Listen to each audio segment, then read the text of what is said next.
You're listening to Salon Frequency, a podcast for salon professionals that are revolutionizing the texture of salon culture. Frida? Jocelyn? We got some guests today. I'm excited. We are going to have an amazing conversation with some master pioneers. Absolutely. In the industry. Which, can I say that before I was a hairstylist, when I was like just cutting out pictures from the what was the magazine? No, it wasn't Word Out. Word Out was for music. Oh, it was, that. You know, it was a hair magazine. It was. Oh my God, I can't think of it. I used to just cut out pictures, black sophisticates black hair. Look at that. Yes. I used to cut out pictures of their work.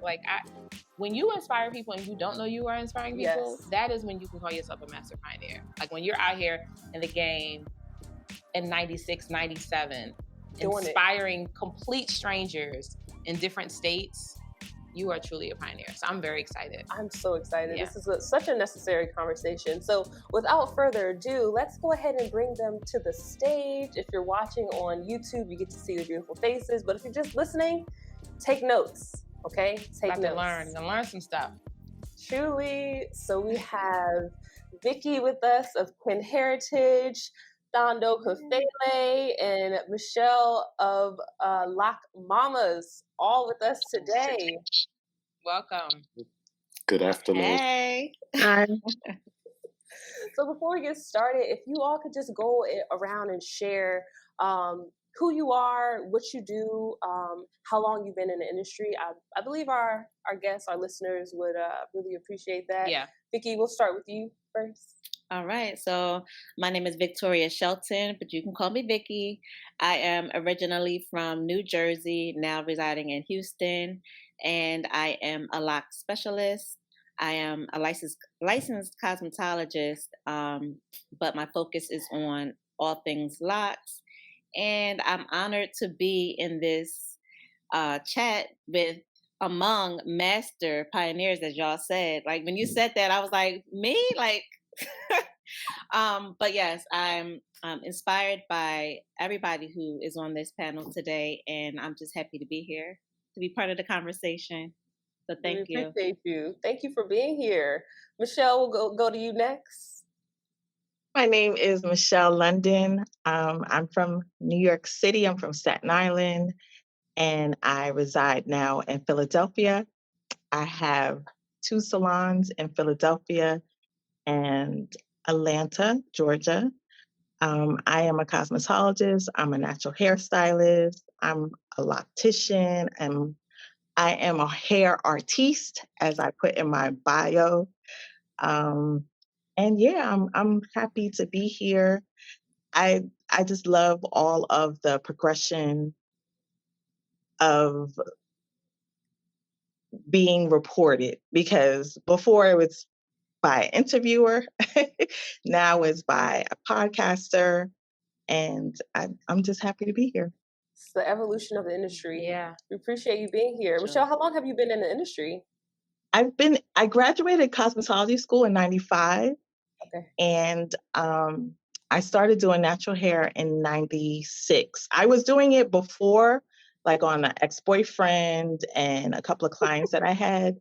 In 92, 93, I was like a mobile stylist before there was mobile stylists, because nobody wanted to come out to Staten Island. So I would drive to different boroughs and braid and do twists and start locks. Nice. So wow. Professionally, I'll say 96, but really probably like 90, 91. That's an amazing career. Yes. Truly. And we have Mr. Khafele here. Welcome, welcome. Hey, ladies.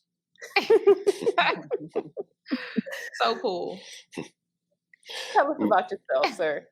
My name is Thando Khafele. I reside in Brooklyn, New York. I am a self-esteem specialist. I am a loctician.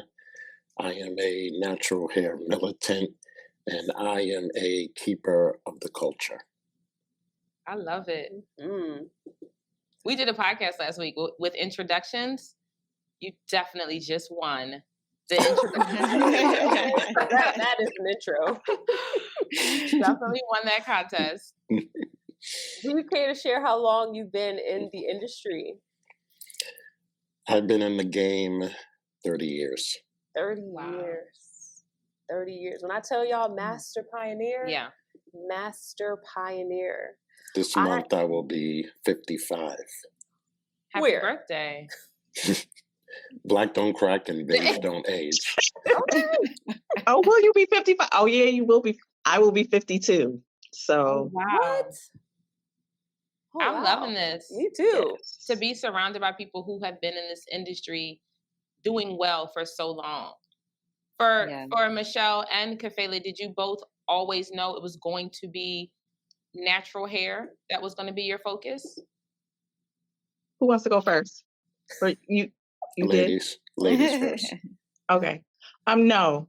So when I was in cosmetology school, 94 to 95, I realized relaxers broke me out. So I decided that I was going to work with Caucasian hair. That was going to be my focus.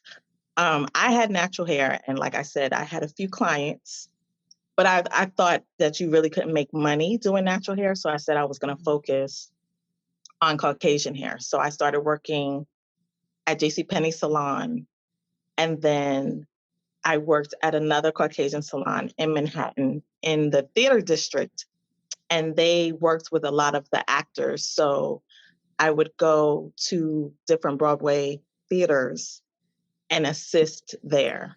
Mm-hmm. And for me, it was, I saw this guy who worked at Locks and Chops every day. His name is Restalo. And we would see each other on the train, and he would always look at me. So he was trying to holler, he was like, "What do you do?" And I said, "I'm an assistant." And he said, "Well, we're hiring. Do you do like natural hair?" And I said, "Yeah, I do." And he was like, "Do you have natural hair?" Because at the time, I was wrapping my hair every day. So I said, "Yeah, I do." So he told me, to reach out, and I reached out, and I had the interview at Locks and Chops. And then that's when it started. Doing natural hair and being myself. And in the salon, I was like the only one that had went to cosmetology school. I always knew I was going to do natural hair. Okay.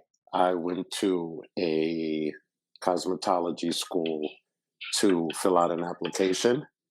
And during my process of being interviewed, I asked the older lady at the interview, "Why do you teach our people to put relaxer or chemicals to the closest part of our body to our brain?"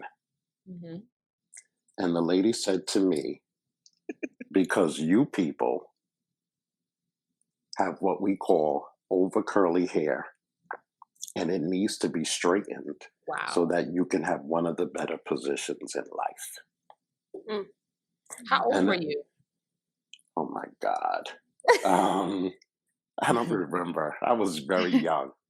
But at that moment, I knew I wasn't signing up for that. Okay. And then I was working corporate America.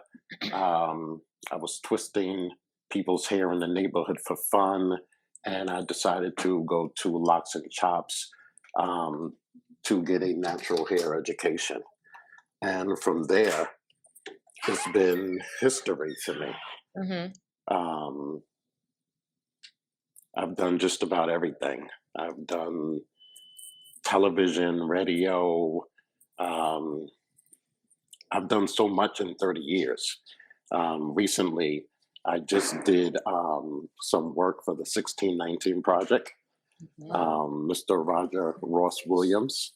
So if you get a chance to check it out on Hulu, you can see my work on the associate producer, Mr. Roger Ross Williams. Oh, wow. Amazing.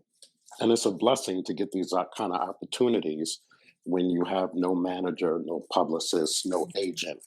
And the referrals and the opportunities are just coming from good energy or word of mouth referrals. Which I would say is a big part of our industry. Like that is how it started, how word of mouth, how your business was grown, and how you yourself became someone that was sought after, someone that was needed. Our desire to sit down and have a conversation with you stemmed from a conversation that you were all having on Instagram about the teachers in the industry and the future, the evolution of our industry. And we felt like it was really important to continue that conversation and to understand the necessity of teachers in our industry, the necessity of you've gone forward, you've excelled, you've done amazing things. What does it look like to come back into the community for you all, and also for other master pioneers and other stylists that are in the industry? What does that look like? Or first let's start, what is missing right now? Humility. Okay, humility. Yeah, I humility, patience. Yeah, definitely. Just also a sharing is missing. Not enough. Or not receptive to sharing. Okay. Yeah, not really being open to sharing.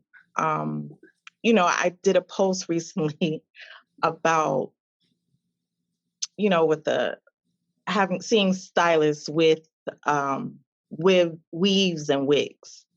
Yep, we were just talking about that. Literally. Like before you guys got on. I was like, did you see LocMamas post about how stylists wear their hair? People was lunching in the comments. They were just my goodness, I was real sensitive. Okay, I wasn't talking about illnesses. Like, people were really, really reaching. Yeah. First of all, I was just being a little funny. Yeah. But I also do look at other stylists and like, we're really a client's first source of inspiration. So when they come to us, they should be inspired by how we look. And this is something I tell my stylists. I don't like stylists to come to work like we're going to a car wash. Like, look nice. It really does something to the clients. I have seen how clients respond to me when they see me. Oh, I know you was going to be cute today. Oh, I love your hair. Like, it really, it promotes a conversation and promotes an inspiration. Like, well, if I embrace my natural hair, I'll still be cute too. Because, some people feel like when they're going through the stages that they're not going to be cute. Yeah. So I feel like if I was a client, I went to a stylist that had a weave, how is that going to inspire me? And I had one stylist that said, well, I'm just wearing it while I'm going through the starter phase. But how are you going to answer the questions and inspire your clients when they're going through the phase if you're covering yours? And it was just that, like, I feel like the stylist that does everything, silk press, braiding, locking, that's fine. But if you are if you're promoting to locked people, that just doesn't make sense to me. And it feels kind of money hungry because that's what's in right now is locking, and any type of locks is in right now. So I do look at these pages, and these people, they have a lot of followers, and I'm just looking like, wow, it's just, that connection is not, it doesn't work for me. Yeah, I feel like you turned your face up. What thought did you have? The bottom line is it's educational. You know what I mean? People are going to feel a certain way about it, but you're going to have younger stylists that see it and might think different now from seeing the response that you had to the other person's You're correct. response. Because my daughter did feel a way because she just put braids in her hair. This is probably maybe the second time that she's put extensions in her hair. And she said, well, I have braids in my hair and I'm doing locks. And I said, I wasn't talking about braids. Like braids is African. I'm not talking about that. I was just talking about the straight hair, weaves and wigs. I could have been more specific because I didn't say straight hair or weaves, but it was a little post. I think, we got the point. The people, right? And then I did say I specifically said locticians because people, so all these stylists, I'm like, I specifically said locticians, and I should have just said stylists who are targeting locked people or marketing to locked people. But I didn't. So you said what you said. You meant it. I said what I said. You said what you said. I never get caught up in those conversations anymore. Yeah. Because what we do, so my favorite thing in the world to say is you can't license spirit. Either you have it, either you're working toward it, or either you don't have it. And I have to stop assuming that my expectations that everybody is on the same playing field with me. You can't package a 30-year experience. There are healers and there's hustlers. That's my saying. There's healers and hustlers. Everybody is not meant to be an anointing to someone's natural journey. Interesting. I'm the king of lock, and it was given to me by an elder. It wasn't self-proclaimed. And for a long time, I was cool with Khafele. But now that I'm older, I embrace the king of lock more because I have experiences and I have the approval of my community that I've been called to do what I do.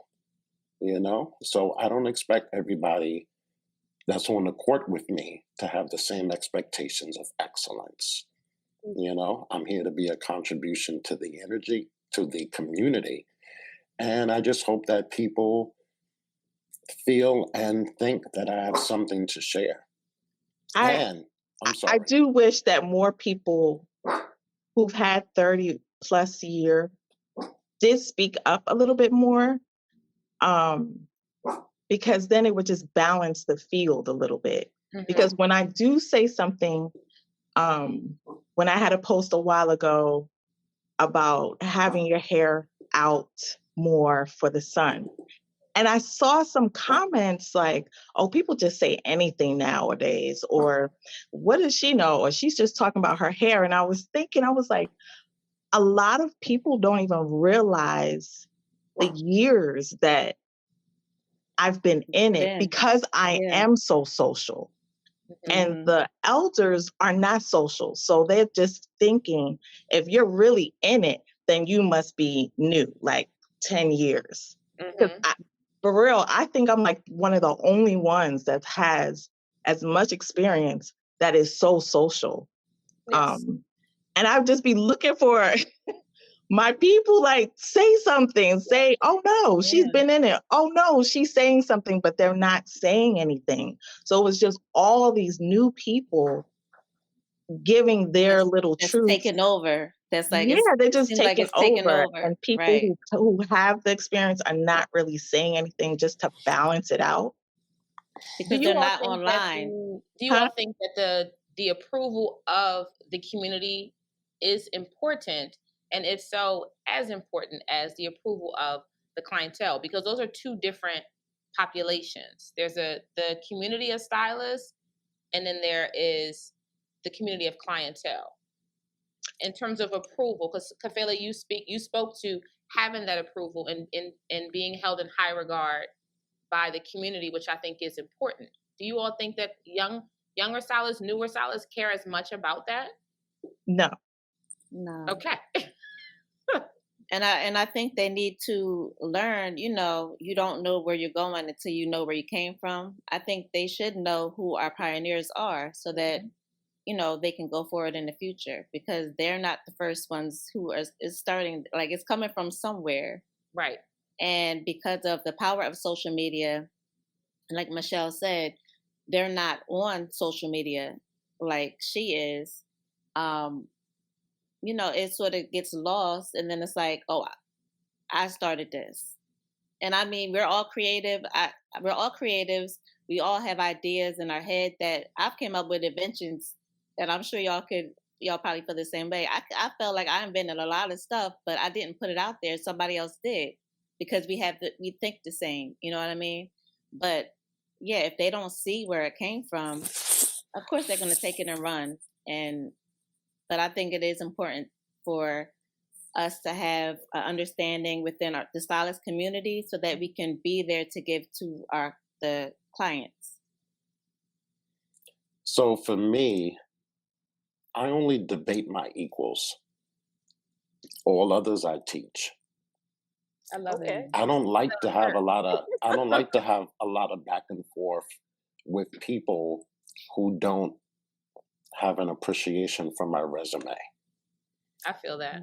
And when it comes to mentoring, unless you took the vaccine to be an African, to be committed to hair, health, and culture, then I'm not going to share certain things if I don't trust you with the information.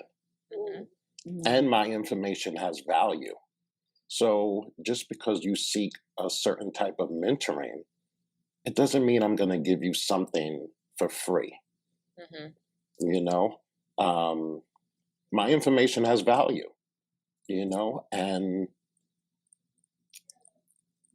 I don't like the back and forth conversations with people. There's nothing to prove. There's nothing to get across. It's like Beyonce having an argument with Ashanti. It just doesn't make sense. I get your point. It doesn't need to. I feel like Locks is now going through that type of evolution online where people are just like, oh, I'm going to get locks. I'm just going to make everything up, versus seeking the knowledge. And for me personally, I felt it difficult to, one, find the elders or find the masters because I'm a millennial. I'm looking online. And if you're not online, where do I look? Yeah. And I don't believe, correct me if I'm wrong, is there a resource where you go to find out who are the masters, who started certain techniques? Like where are those master teachers? Like how does somebody just getting in the industry seek that knowledge? Where can they start?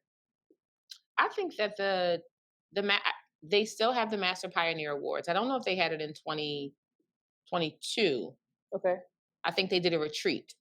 But there are the Master Pioneer Awards that Susan and Anita, and I forget the other woman that's a part of it, that they put that on. So there is that. But to your point, I know that because I'm in relationship with them.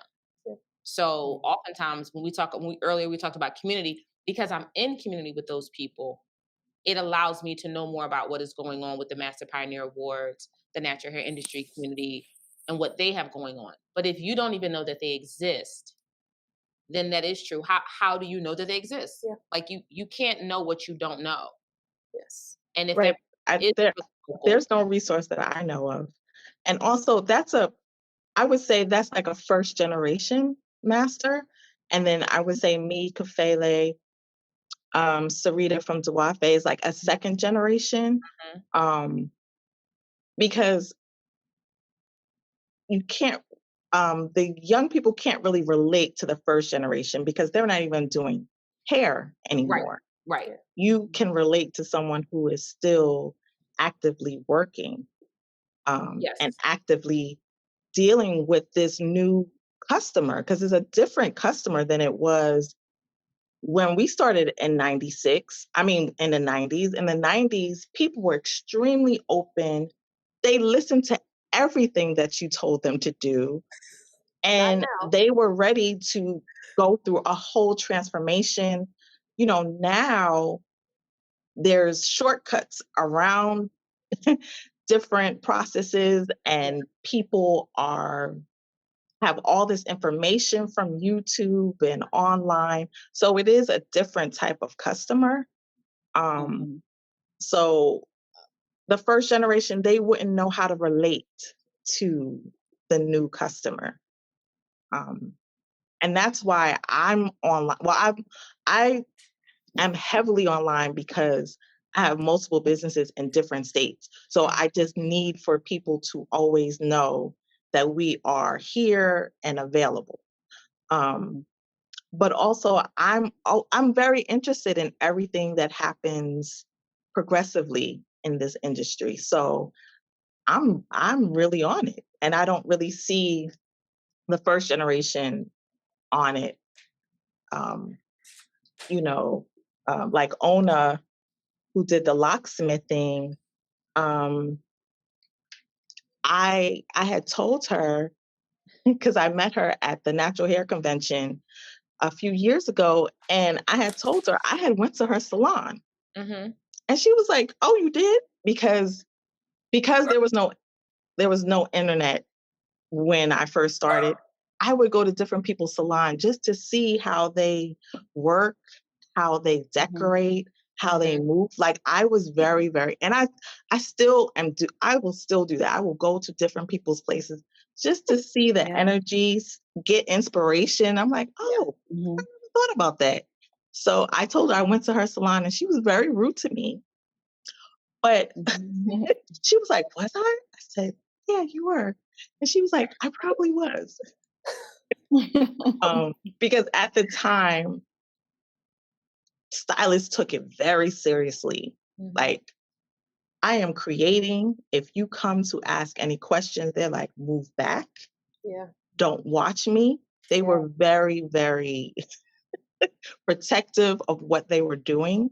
And it was a thing, like how Khafele was saying, if you wanted to learn something, you needed to pay me. So they were very protective of that. And, you know, she apologized and she started laughing. And then we had a great, great conversation. Yeah. But that's just kind of the mentality of the first generation. And that's very hard to transfer into now. Yeah. Where everything is pretty much exposed. Everybody wants to show everything so that they can get attention.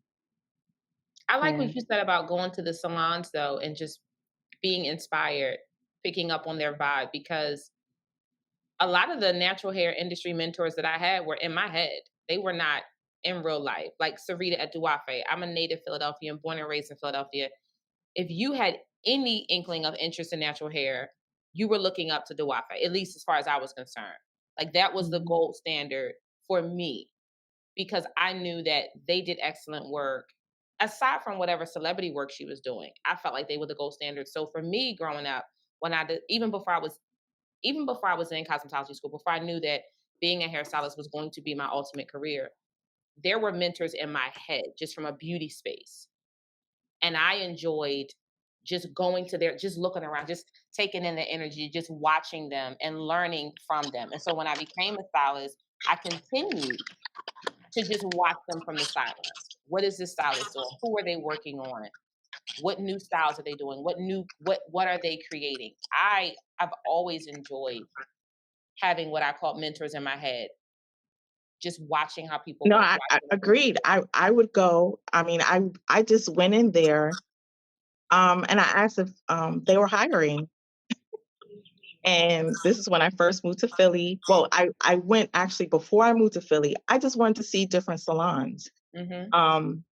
And when I first saw it, I was amazed. Like, Duafe probably had the best energy I've ever seen in a salon at that time, like 2005. The people were beautiful. The clients were beautiful. It was all this music. Everybody was, it was just beautiful. And I was like, I want to work here. So when I did move, I just went in there and was like, are you hiring? And they told me no.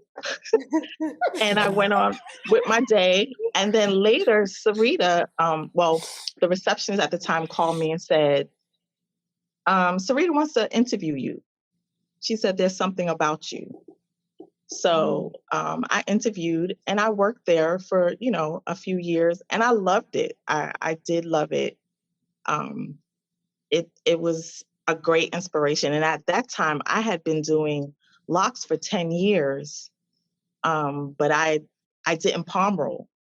I learned the comb method with locks and chops. So I went there, not knowing how to palm roll.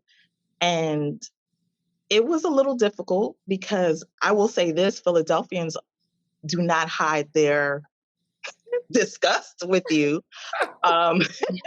So, in the beginning, it was a little bit hard. They would talk about you. It was like a row of stylists and I was in the back. So when I finished, the stylist would have to go down and everyone is looking. It's very critical. But it just made me a stronger stylist. Like I was like, I've been doing this for 10 years. But when you go to a different space, a different state, they have a whole nother set of rules. And it just had to, I had to get humble. Like, okay, I got to learn how they do it. And, it took me a few months, but then after I was a sought after stylist at Duafe. And I was like, okay, so I could do it with the comb. I could do palm roll. I was like, I got this. And then you move down to Georgia and a lot of people wanted interlocking. I was like, oh my God, I don't really know how to do that. So I just practiced and now I am great at interlocking, but it was a big thing in the South. The whole interlocking, smaller locks, sister locks, micro locks was just a bigger thing than it was in the North. And you gotta humble yourself again and be like, all right, I gotta learn this. It's a lot. It's a lot. I definitely think stylists should move to different places or at least work in different places. It brings a whole type of, another type of humility to your craft. And, because the clients are different regions, very different. Yeah. Even what they call either locks or dreads or dreadlocks. Like I had to learn that moving down here, everything is dreads. And thank God I'm not offended by that word or I would have been trying to correct everybody. But I still call them locks, but it's just natural now to hear, oh, you do dreads? Oh, I like your dreads with the little Southern accent. Like in New Jersey, where I was from, we call them locks. And, so even that is different. But I think it takes, you have to be a certain type of individual to seek the education and go out there like you did and walk into somebody's business to look around or ask if they're hiring. I always heard of Duafe being in Atlantic City, but I didn't think to go there because I think at that time I was just so busy trying to run my business. But I did go to Maryland and I was trained under Malika. So even though I was already palm rolling, I didn't know how to start locks. So I had to seek that education. And so then I, brought that back down to my hometown and it took off from there, especially with the diamond parts. And then people were like, oh, I was going way to Philly to Duafe. And I was like, so Duafe always came up, even though that was like 40 minutes away from me. I chose, to go to Maryland for my education. But you do have to be able to want to go out there and seek it. And nowadays it's just so easy to just click a button on the internet and see who does online trainings. But I still think it's nothing like that one-on-one or in-person training to train under somebody. Well, I'm going to get back on social media because at first I was a little threatened by it. I was a little threatened by it. So when How so? What about it felt threatening to you? So I always speak my mind. That Curly New Growth has 20 million zillion people listening, and I don't have that same type of listening. Okay. Ego. And in my head, I'm an authority. But my thinking and my feelings are shifting because, again, you can't license spirit. And so I feel that Curly New Growth has the spirit, and that there are things in this new generation that I look for. And she has a abundance of desire to be in the conversations, to lead the conversations, to supply the information. And those are the people that I'm excited to create that bridge with, to create that balance with. I want to see your desire. I want to see your passion. And I can feel it. That is genuine. And that's just how I see things now. My communication with Keisha Charmaine, I'm grateful that she has the patience to be with me, because I'm highly critical. I'm kind of stuck some ways in my thinking, and she gets me to allow myself to step out of Khafele and just be available to listen. And so I'm learning the difference between hearing and listening. And so now, she'll say some things like, Khafele, I brush my locks. And I'd be like, that's complete foolishness. Wait a minute now. And then, because 20, 30 years ago, nobody was doing that. Of course not. And so now that people are doing it, it's borderline irritating, because there's some people who are bringing things to the table that can be discussed. But then there's a group of Gen Zs and millennials who just have a desire to want to create something, but it got to make sense. Yeah. So I'm an old school stylist, and I often say to myself, what would Bob Marley say if he was on Instagram and he saw the things that were happening with the natural hair industry? Because in my mind, he was an example or a standard of natural. And now I don't think that, I think everybody wants to be in the natural hair conversation, but nobody really wants to be natural. I think that's the disconnection. Yeah. That Because everything you just said stands still want our slick edges. And it relaxes on your edges. Right. Like, that everything you said, it makes sense. It is true. And then you have another group of people, another camp of folks who are like, I don't care what Bob Marley would have to say about the, like I'm not even checking for that vibe at all. It's not that deep for them. And so that's where I think the disconnection happens, because there's your philosophy, and then there's someone else who only cares about not you, but someone who only cares about the numbers, the followers. And if it means I'm gonna just throw something out there and throw it against the wall and it sticks and it can gain me 20, 30, 40,000 more followers, then so be it. I'm not really concerned with the cultural aspect of what I'm doing. I'm simply concerned with hustling, getting my followers up and getting my money up. And I think oftentimes that's where the disconnection happens. I'm okay with people hustling. Everybody got to hustle. It's just that if you seek me for mentorship, and I don't have conversations unless health and culture are simultaneous. So clients, they think I make them laugh all the time. Yes, it's a 2-strand twist, but here you have to call it a Nubian twist. Okay, I remember that. Yes, you can call it a retwist, but it's more than retwisting.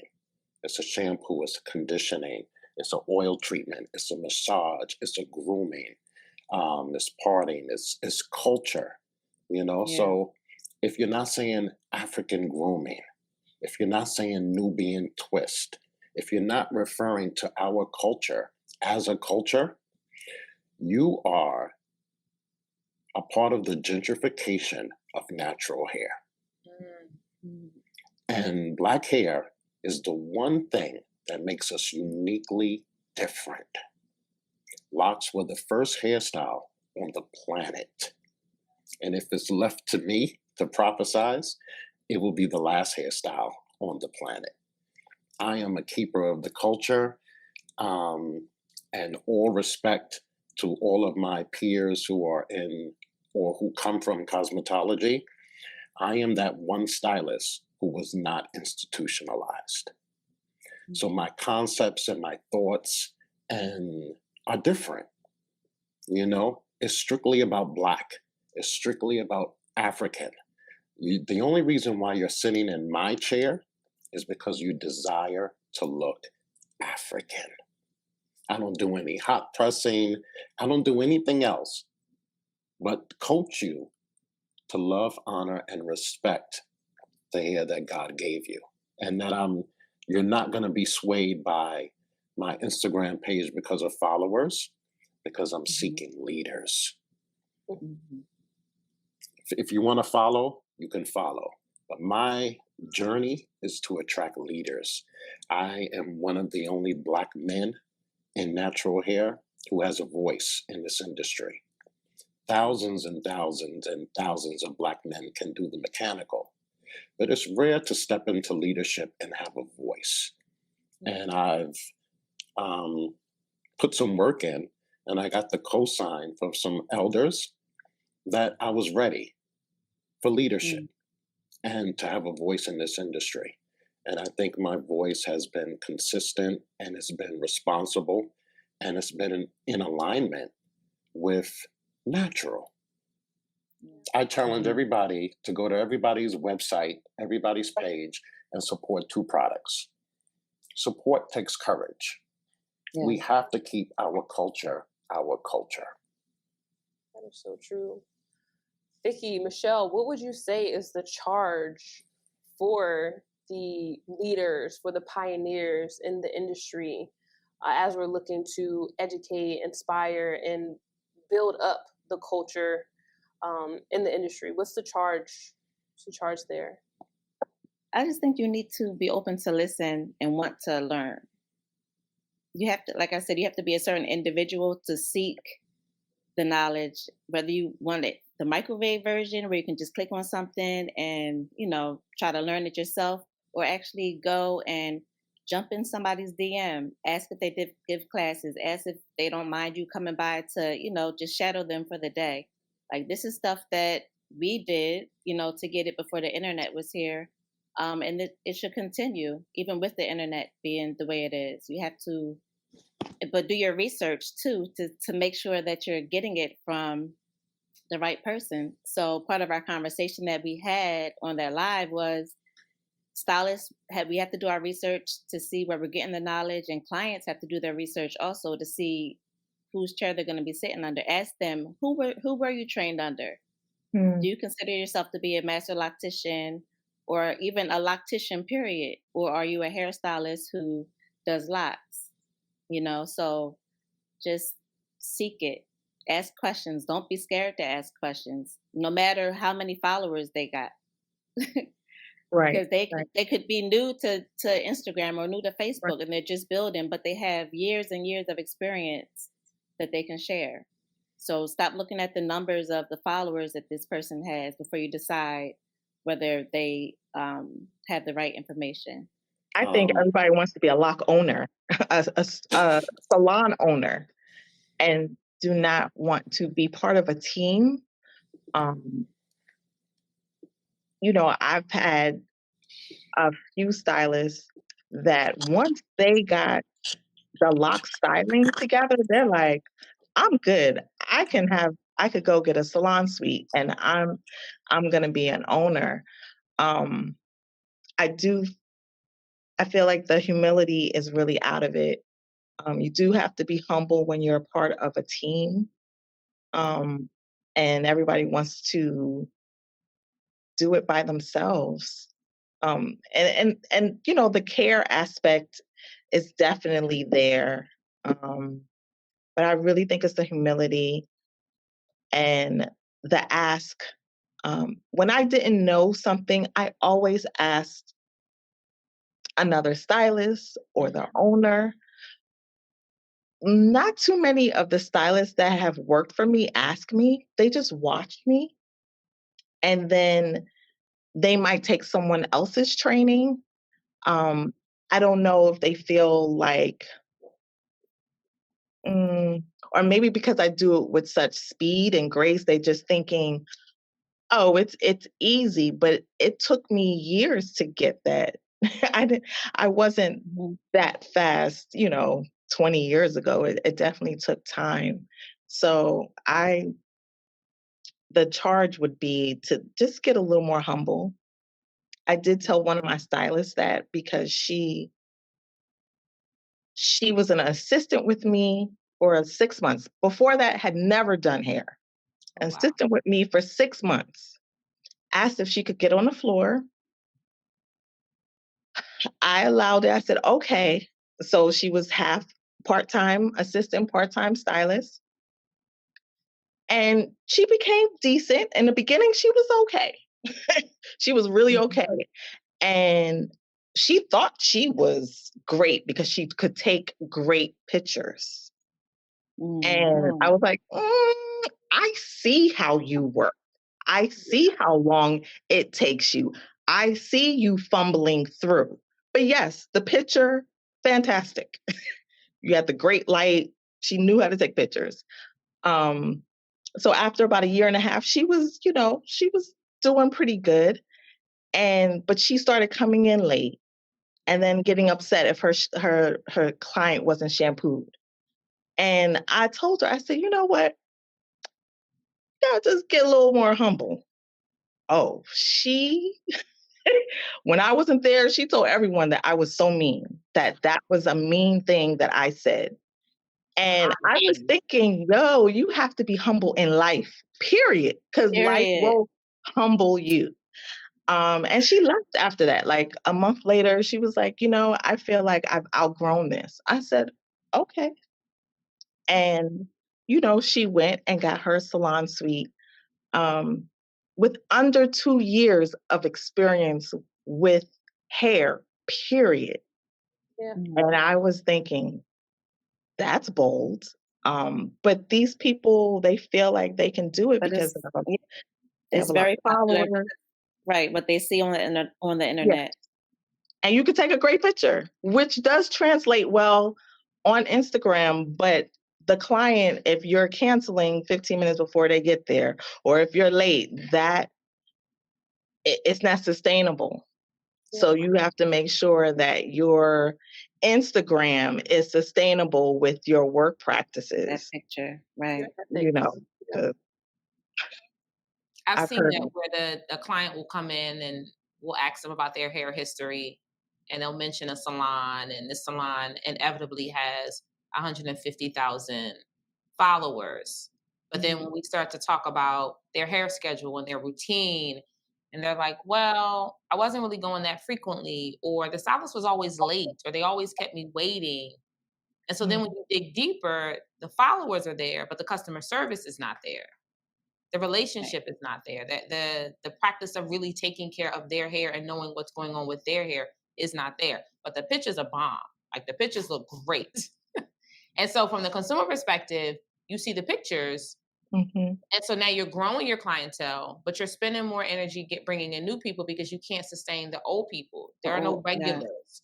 So you have to keep turning over and keep bringing in new people because the customer service isn't there because you thought you were ready. You thought you were ready to do your own thing. And most of them did not work in a team salon because in a team salon, you're accountable. You're more accountable to what is happening because the owner, the other stylist, they may have to speak to the client to, if the person is late. Like you're just more accountable when it's a team salon. And I do feel like every stylist should work in a team salon for, I don't know, 2 years, 3 years, just something so you could get mentorship and accountability and to see how the salon is run. The business part of it. the business part of it, see that it is an operation going on. You know, the stylists, when they come work with me, they see like it's a machine because I don't play no games. Like if the appointment time is this time, this is when I am ready. They need to be shampooed. They're going to come to my chair, have the next person. And that's just how it goes. And those are the clients that have been able to stay with me, is that they know I don't play with their time, because I don't want my time played with either. But I don't play with their time. They know that they're going to get in and out and they're going to get good service. So yeah, I would just really charge them to get humble, to work with a team, because you and the client are a team too. So just work with the team so that your career can be sustainable. Truly. I appreciate you sharing that. All very valuable information, insight, what the industry needs as we are revolutionizing the culture, the salon culture. This is very necessary information.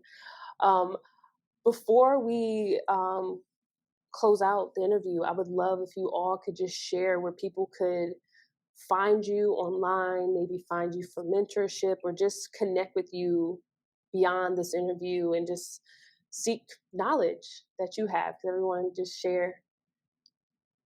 Vicky, we'll start with you. Sure, I'll go first. So you can find me on Instagram at KinHairitage. That's KIN as in natural, heritage, HAIRITAGE.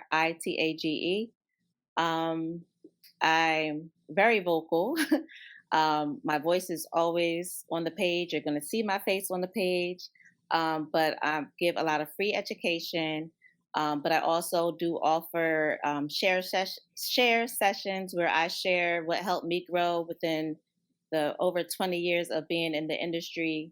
And also my link tree has my hair store, all the products that I love to use and that I recommend for my clients is on there.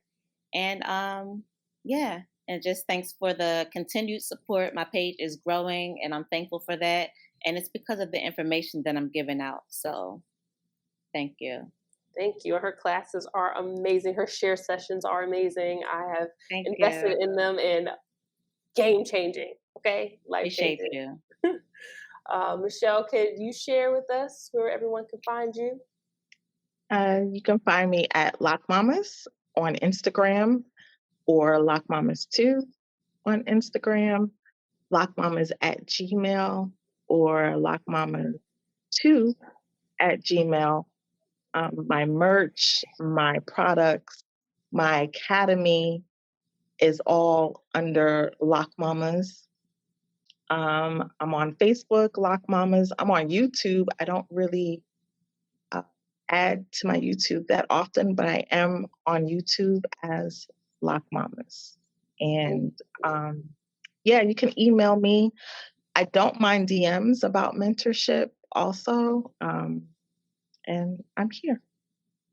Thank you, Michelle. And I've also been a part of the Lock Mama Academy. I'm always seeker of knowledge, okay? So definitely. And Mr. Khafele, where are we finding you on the internet streets here?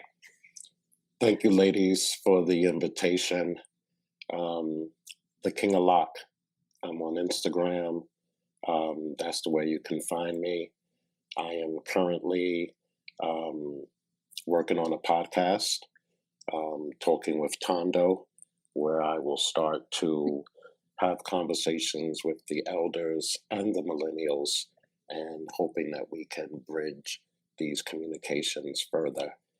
I'm also working on my first New York City natural hair, health, and wellness meetup, inspired by Vicky, who did it in Texas. And I'm taking that energy and bringing it into New York. Oh, nice. I want to go. And anybody who's doing anything vegan, health related, any and everybody who's doing anything positive in the community is welcome to be a part of this meetup. Just looking for a space. I'm Thando Khafele. Thank you for having me. Thank you, thank you, thank you. And with that, we appreciate you being here on Salon Frequency. And make sure you subscribe to the podcast. Make sure you head over to Apple Podcasts and leave a 5-star rating and review. And if you're on YouTube, comment. What did you receive from this interview? What insight did you gain? How did this conversation help you? We would love to hear more about it. Follow everybody on Instagram. I will put their links, or we'll put the links in the description. And you can follow us at Salon Frequency. And it's Frida Brown. Peace.